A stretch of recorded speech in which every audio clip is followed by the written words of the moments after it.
These are the same things that are like your North Star that will take you into the direction of greater fulfillment. I mentioned before, there is so much to all of this, but please understand, I'm painting stuff with a very broad brush and a very specific brush. So we're talking about things you like. And this is not how you do them, it's what you like. And so your behavior is something else. By focusing and discovering your long-term interest, you're actually finding what you get greater fulfillment in. So I'm throwing up on the screen here next to me a grid. And I want to orient you to the grid, and then I'm going to talk through how these are organized. And keep in mind, these are interests. It doesn't mean you've got any skills at it. It doesn't mean you're any good at it. It doesn't mean it's your personality. It's simply an interest. Now, read my book and you discover these are important clues into who we are and the directions we go. So we can absolutely map direction around this. So at the top of the grid, you see direct. That's direct communication. And at the bottom of the grid, indirect communication. So the interests in the bottom half are interests that are less direct in their communication. And if you go to the right side of the grid, it's people. You're more people oriented. And if your interests are more on the left side of the grid, you're more task oriented. Okay, so that kind of gives you the dynamic. Now the four colors are red, green, blue, and yellow, as you can see.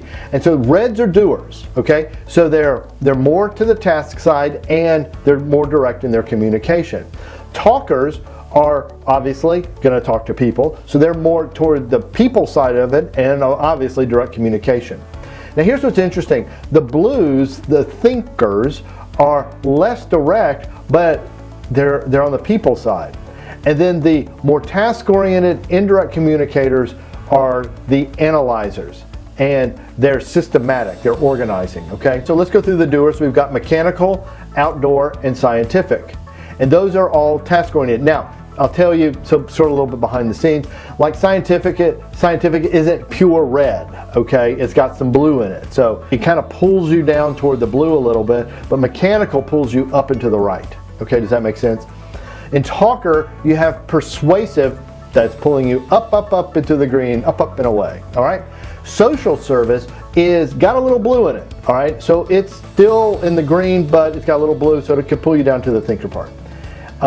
Artistic, literary, and musical, all blue. That's the thinker.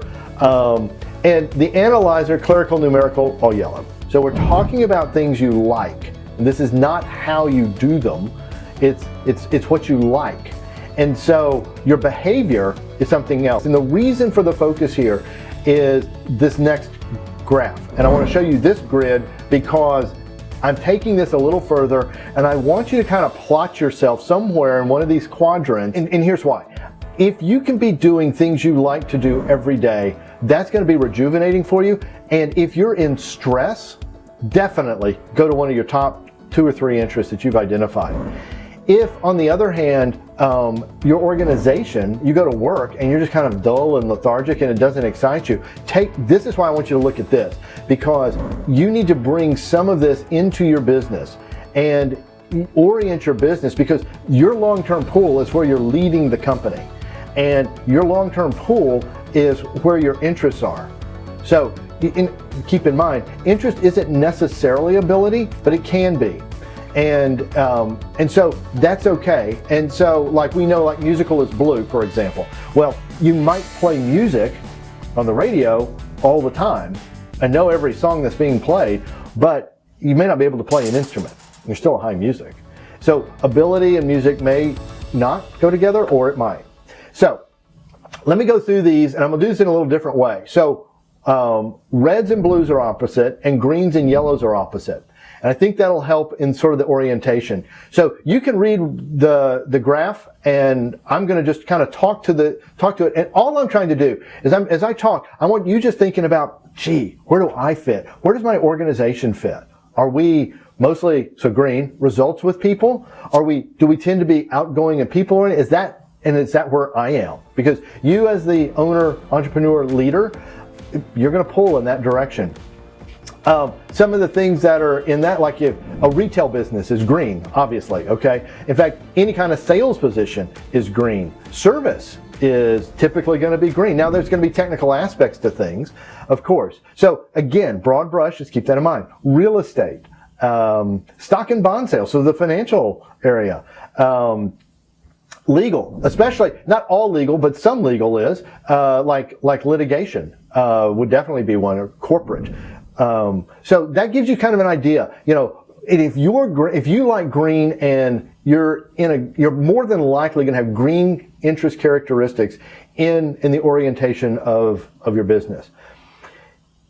Let's go to yellow, because the analyzer is opposite the talker, okay? That person wants the system. They want, that's how they get results. And remember the yellow is past oriented, whereas the talker is present oriented, okay? Professions, obviously, that come to mind would be accounting. So literally any kind of accounting. Banking, interestingly enough, all kinds of banking is a typically yellow profession. Now, painting it with a broad brush, okay? Doesn't mean they're not salespeople in any of these professions. Administrative type work, benefits, credit, anything that's doing systemizing, organizing, logistics is another area that's yellow. In fact, one of my clients is definitely the results with people, the communicator, the sales, but in his business that it requires a huge logistical component. But that's not what he loves. And so the orientation of the business is, you know, he's the rainmaker. But the company itself, you could say it's definitely getting results with people. So you can see, I mean, this isn't just cookie cutter, cut and dried, clean quadrant kind of thing. So it's a little fuzzy. Let's go to red and blue. So those are opposite as well. So you have your doer and you have your thinker. So your doer is present oriented, they're practical, they're action oriented. And so the kinds of people that you find there, you're going to find science, engineering, technology, just about anybody in the oil business is, you know, they like to get those results. They like to problem solve it. Interestingly, military, and first responders, right? I mean, action oriented, you know, they got to be right there. we want immediate results. Construction, of course, right? So that gives you an idea of them. And then, you know, another word for them are the expediters, okay? They're making it happen. The blues are opposite the red, and those are your thinkers. They get results with innovation. They're planning, they're long-term, big picture, idea-oriented. So you find all the professions like social service, clergy, psychology, HR, medical, teachers, professors, so they've got long time horizons to see results, okay? So if I'm a teacher, you know, I'm teaching this class or I'm teaching this grade, and I know it'll be many, many years before the student is really educated, okay? If I'm trainers, if you're a training company, you know, you like doing that. Again, you're not looking for instant results. If I do training, you're gonna have to just rewind the tape. Blues are long-term in all of that. So this hopefully gives you a good idea of how the different quadrants work, and also what you like and what are the interests of your company and the overall direction. Because with that, what you can do is, especially with my process, the Next Level Navigator, is to begin to fold that in to your mapping your direction and mapping your strategy. And I promise that will provide you great energy, especially when you get into those tough times and you're hitting the headwinds.